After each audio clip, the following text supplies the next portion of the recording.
pledge allegiance to the flag of the United States of America, and to the republic which stands, one nation, under God, indivisible, with liberty and justice for all. Almighty and everlasting God, who presides over all things in heaven and earth, come and preside over these deliberations, so that those that make the decisions may be guided by your wisdom.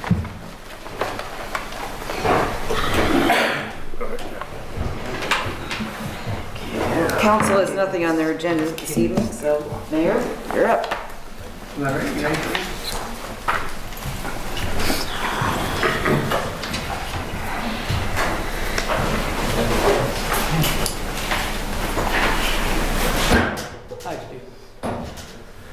Hi, good evening. We really only have 3 on tonight's agenda, and I know you've gotten these since last Friday, so I think we're pretty much up to date, but I'll go over them anyway. For the public, authorizing the proper city officials sign any and all necessary documents related to awarding the contract, the lowest responsible bidder for 2023 various street paving projects, Penn Supply, in the amount of $960,463. For streets portions that be listed, McLean to Poplar to Arch, Caffrey from Solomon to Cul-de-sac, Kaminsky from Solomon to Nicholson Streets, North Main from Hollenbach to Linden Streets, North Main from Linden to Chase Lane, and payments to be made through the CBG liquid fuels. Acknowledging the city emergency operations plan and notification and resource manual, and Chief Delaney is here tonight if you have any questions regarding that, to be updated to include standard operating procedures for Solomon Creek high water surveillance and floodgate operations. Would anyone have any questions for the chief before I go on to the next one? John? I'm good, thanks. Nothing? No. Okay. He'll get you later. Hang on. Well, you know, there's one more. We'll wear Charlie out I'm later. thinking. I got one coming here. The big one? That is it. Okay, the last one is authorizing the proper city officials to sign any and all necessary documents related to the purchase of computers for the health department from the CDWG for purchase price of $35,100. Now, the purchase is being made through the Pennsylvania Cooperative Purchasing Program, known as CoSTARS, using Public Health Emergency Preparedness Grant Funds. So it's coming from a grant for the health department. Any questions, council, on anything? Any items there, any comments? John? Sure. So our streets, that's going to get paved. Any idea when they're going to be done? It's going to be this year or next year? Or? 2023. I don't have a completion date now. Okay. Thank you for that. We're good. Mayor, I think it's great to spend $1 million on Yes. streets in the city. I'm sure the residents love it. I know maybe next year I could get some streets in South Wilkes-Barre, if you would, please. I know none of these streets are in South Wilkes-Barre. We could start saving now, please. Well, as opposed to Mike, I'm glad you got 2 streets in my district. Mr. Belisco, I'm happy to say that the Brown administration over the last 4 years have spent $7,400,000 in street paving, and some of those streets have been made in all areas of the city of Wilkes-Barre, all 5 different districts. So I know we're joking around, but seriously, we've done a lot of street paving over the last 4 years, and this is an addition to that. So we've tried to utilize, first of all, some of these grants have to be done in what we call low mod areas, and they have to qualify, okay? But also we have other things through our different phases of the American Rescue Plan. So, like I said, $7.4 million over the last 4 years. So we're very proud of that, and I think the streets look a lot better for it. Thank you, Mayor. On that note, and thank you for bringing up the American Rescue Funds, will there be any monies allocated towards paving out of the American Rescue Funds for next year, or is it too early to tell? I don't see that next year, Bill. You don't see that happening? I do not. I know it's been a big help this year. I know you've done a lot with it. Yeah, and I mean, we've utilized those funds thanks to your cooperative efforts. We couldn't spend a lot of it without your help for a lot of projects that were well needed within the city. Right. Okay, and helping a lot of the residents out.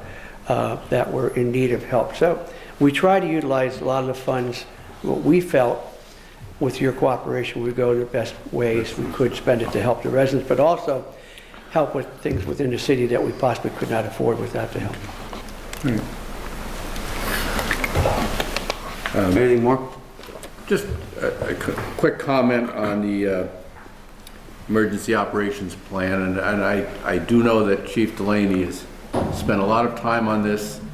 I know it's above and beyond everything that he does do, and they're quite extensive, and they're mandated, and I just thank you for keeping them up to date. I know it's not easy. I know they're very fluid. Things change from time to time. Fluid is probably the wrong word when you talk about flooding, but these plans are essential when something does happen, and it does happen. We've seen that time and time again where the plans become, they just become so important, so valuable that they are up to date. So thank you for all you do. Much appreciated. On that same note, Chief and Council, I recommend you read over this, the Solomon Creek high water surveillance and floodgate operation. This is really interesting how the time frames are. If you look at the time frames down towards the bottom, each step the river or the creek level goes up, the different operating systems that go into play, right down to the gates actually being closed. So it's really interesting. I encourage everyone to read it. Thank you, Chief. Okay, council presentations. Councilman Brooks? Yes. I have to be careful I talk because I'm actually angry right now. So I was away out of town over the weekend, and last night I found out that my neighbors to my work, the Zebulon Butler House, had a huge fire, and the fire department came to put it out. And I'm obviously extremely protective of the oldest house in Wilkes-Barre, a 1793 house. So I'm always up against 8 college kids who live next door who, despite my opportunity to constantly have communications with them and the landlord, the sheer amount of garbage that they throw over the house, I pick it up every day. The fire really disturbs me because I certainly wouldn't want this house to burn down. Today I go over and I pick up 5 or 6, beer cans, which is just about every single day. You constantly have to pick up the garbage that is thrown by what I'm assuming is college kids. I can't obviously verify that, but since they have huge parties, that's my logical conclusion. Today also, mums were stolen from the Zebulon Butler house. And it gets to be a point where it's very frustrating, to the point where, why do we even, this is where I have to be very careful. Try. Every day I have to pick up garbage in front of my house. I live next door to college kids. Okay. I'm not really complaining about it. I just wish the kids would have respect. Every day I have to pick up garbage in front of the Zebulon Butler house, which is around the corner from me. I'm assuming most of it is from college kids because they have parties. But yet it's extremely frustrating. The lack of respect that people have for their built environment around them, I just can't understand it. I was raised in an era when we had commercials that pounded into us not to throw garbage in the rivers and streams and our parks and our streets, right? I think many of us are of the same age. We can remember this commercial, right? Of the American Indian, crying. I'm almost at a loss, and I'm very frustrated because I just came from, cleaning up the Zebulon Butler house of all this garbage that is in front of the house, and the fact that my flowers in potted plants were stolen. And usually when things are stolen in your property, you'll find them next door. It's some kids were drunk from a party, they just pick them up and throw them. Well, I couldn't find them anywhere. I'm just at a loss, that's all. And I don't know what we do how do we have an educational program that educates high school students, college students, and even our own neighbors and residents not to trash the streets? I'm sure we all see all the time online about trash in Wilkes-Barre. Well, somebody put it there in the first place. It's not us. It's not the city workers. We're the ones that have to clean it up, obviously, but people put it there in the first place. So I'm just putting out there, I'm very frustrated. I'm very angry right now because I'm very protective of this house. I put a lot of effort in trying to save it for the benefit of everyone else in our community in the Wyoming Valley to learn our local history. But for it to be trashed constantly on an everyday basis, it is very frustrating. So maybe there is something we can do, a local educational campaign about not to trash your own city, to have respect for yourself and your environment around you. And maybe we can come up with something with that. So I feel really bad to be really public about this, but I just really want to put it out there. We need to do something about the trash that people put there in the first place. And so last night, for example, we had the 2 college presidents at the Downtown Residents Association. I wish I knew this beforehand. I knew it only this afternoon to talk to them, but perhaps we reach out. And I get it. I mean, I know kids are going to be drinking and having beer, and they're going to throw their beer cans all over my neighborhood. There's somehow, how do we talk to them? How do we talk to people about this, about their cigarette butts, their trash, the beer cans, the water bottles, the plastic wrappers from cigars and cigarettes that are constantly all over the place in my neighborhood? I'm a little bit of a loss, but I'm sure we can somehow figure this all out, and I want to put it on the table for us to think about and digest. Thank you. I know it's a historic house, obviously, but is there any way of doing any type of video on it? Yes, I mean, I certainly could do that. I mean, so today there were, I mean, I'm always picking up bottles. So I got like 5 beer cans this afternoon. Two of the mums gone, and they're planted in regular pine. They're gone. Little fences that I put around to protect certain other plants, they were destroyed. We have a chain link barrier to stop the kids from next door parking in our driveway. That was destroyed, and the sign that says "Don't park here," that was destroyed.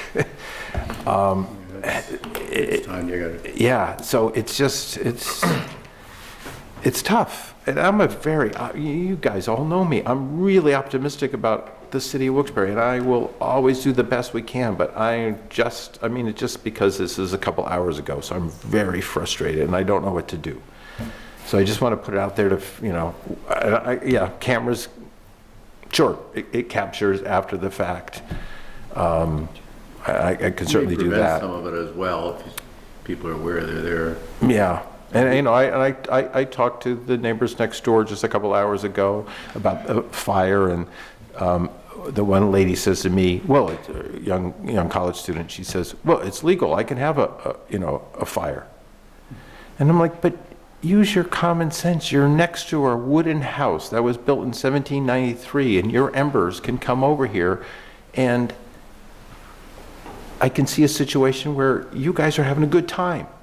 You're drinking, you have music, you're partying. You're not going to notice at midnight or 1 in the morning that an ember comes over to my house next door, to the Butler house next door, and catches it on fire. And I will say, the young lady I spoke to this afternoon, she was very apologetic about it and stuff, but she did say, oh, but we can do this.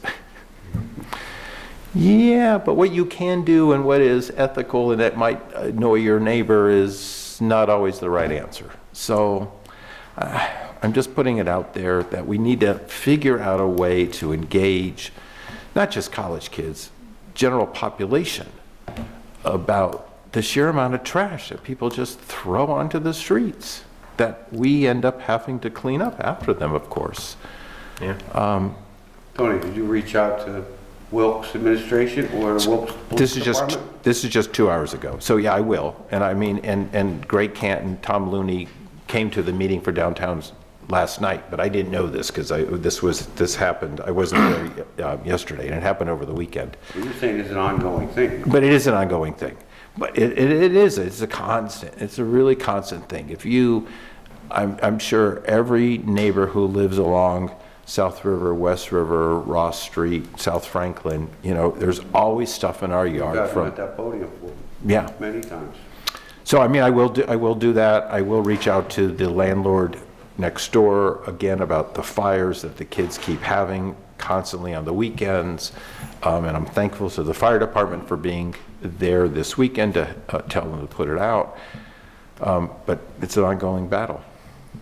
So like you're saying though, Tony, too, I think last year, maybe the year before, and I'm not blaming college students, it's not only college students. Correct. You know, like you said, but I do receive quite a bit of complaints in my district as well, with college students, you know, throwing their garbage around, and I get it. You know, I had mentioned, I don't know, like I said, I don't know if it was last year or the year before, if we can get some kind of a letter of some sort, you know, to the college students who are renting, just, you know, when garbage day is, you know, when, you know, trash is picked up, when different recyclables are picked up, and then like you had said, just, you know, you can't burn in the middle of the street, just some ethnic stuff. I totally agree with you. I got a couple complaints again this year. You know, it just seems to be ongoing, but, you know, too bad, I don't know, put it up on some kind of bulletin boards or something maybe too in colleges. I don't know. The colleges have instant connection with their students through email. So yes, Yeah, maybe we or can emails, contact them and say, you know, please email our kids. I get it. Yeah. I'm sure when we were in college, I just stuff that we didn't think about. But, you know, I'm an older man now, and I think about these things. And it's just demoralizing. It becomes very demoralizing. So, sorry to be a downer. Thank you, Councilman. Thank you. Councilman Marconi? Just one thing for Charlie. Charlie, I had a couple residents reach out to me about the pool house at Hollenbach. I drove by it pretty much every day, and I don't know, it looks like the roof again is kind of caving in, kind of falling down, falling apart. Do we have any plans to do anything with that, or maybe take a look at it and, you know, see what we can do? I can send you some photos tomorrow if you wish. Yeah, sure, we're aware of it. Okay. The administration's aware. We've talked about various possible uses. The problem is economic. It's an extremely limited area and doesn't bode well for renovation or HVAC work or piping or anything. It's historically it's an historic, you know, type of a building. We want to, you know, save it, but there's not an awful lot of use and modification of it that we could think of. Periodically, we do have discussions about a couple of different. There's some, I don't know, some pieces just hanging off the. I'll send DPW to take a look They if can there's any danger. check it out, please. I'd appreciate it. John, that might be a good project for some of these groups, like Leadership Wilkes-Barre, that takes on different projects to enhance, you know, things that we don't normally or can't do. Yeah. And the fact that, Tony, you know better than anybody else, this historic building, Yeah. so might be something we could, I'm happy to reach out to them and see, hey, maybe one of the incoming classes next year or something, might want to take that on and help us renovate. Sure, sounds good. That's all I have, sir. Thank you. Councilman Barrett? No, I mean, we've all felt sad about what's been going on in Israel the last couple of days, and I thought you were going to go there with that, but just all we can do is ask God to please protect and bless the people of Israel, and just know that they're in our thoughts and prayers. And just alarming what's going on in the world. I mean, we still have Ukraine going on, and I know this is not a city matter, but it's a matter for all of us as citizens of this country. Yeah. And around the world, so it's very difficult times. I watched the president's speech today, it was quite moving. It's, I don't know if you saw it, but it was quite moving. I don't know where we're going, but it's very concerning. Yeah. That's all, thank you. Thank you. Thank you. I don't have anything today, but Tony, to go back, remind me, I was telling Kathy, I think before the meeting, I contacted the sanitary authority about this catch basin Oh, the one on Parish. Hazel and Parish. Yeah. Now, I drove by there last night and they asked me, and I couldn't give them a straight answer. Is it the one on this side towards the church, or is it on the opposite side? And I said, well, I don't know, I think but it's why on don't you that- check them all? Yeah. Because I think there might even be 4 on that intersection. Correct. So I did contact them, Thank you. but I did tell them to check all 4 of them then. But I did go by and the tops were covered. Yeah, But I saw that's it not too. on the sanitary authority, but they'll clear it if need be. Right. Thank you, Mike. Okay, motion to adjourn.